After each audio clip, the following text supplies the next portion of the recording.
নবী মুহাম্মদ সাল্লাল্লাহু আলাইহি সাল্লাম মুহূর্তের মধ্যে আকাশের দিকে উঠে গেলেন। তাকে বলা হলো জিবরাইল আলাইহিস সালাম সাথে রয়েছেন।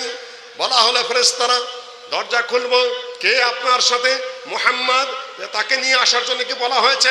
যে হ্যাঁ বলা হয়েছে। দরজা খুলে আহলান ওয়া সাহলান। প্রথম আকাশে গিয়ে দেখলেন বাবা আদম সেখানে বসে আছে। একটু আগেই বাবা আদম কোথায় ছিলেন? বাইতুল মাকদিসে। নবী মুহাম্মদ যাওয়ার আগেই প্রথম আকাশে কে? আমার আদম যে বসে আছে।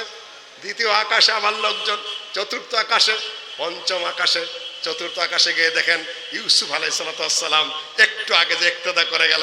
চতুর্থ আকাশে এত সুন্দর, এত রূপ, ওতিয়া শত্রুল হোসেন, সারা পৃথিবীর সকল মানুষের নারী এবং পুরুষ মিলা যে পরিমাণ রূপ এবং সৌন্দর্য আছে তার অর্ধেক এক ইউসুফকেই দেওয়া হয়েছে। আল্লাহ নবী বলেন ষষ্ঠ আকাশে চলে গেলেন।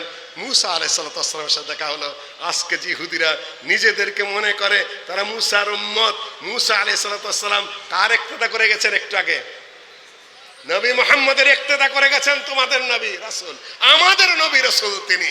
আমরা হিংসা করি না, বিদ্বেষ করি না, আমরা সকল নবী রাসূল মানি, সাথে নবী মুহাম্মদকেও মানি। তোমরা দুই একটাকে মানো, বাকিগুলাকে মানো না, হিংসা করো, বিদ্বেষ করো।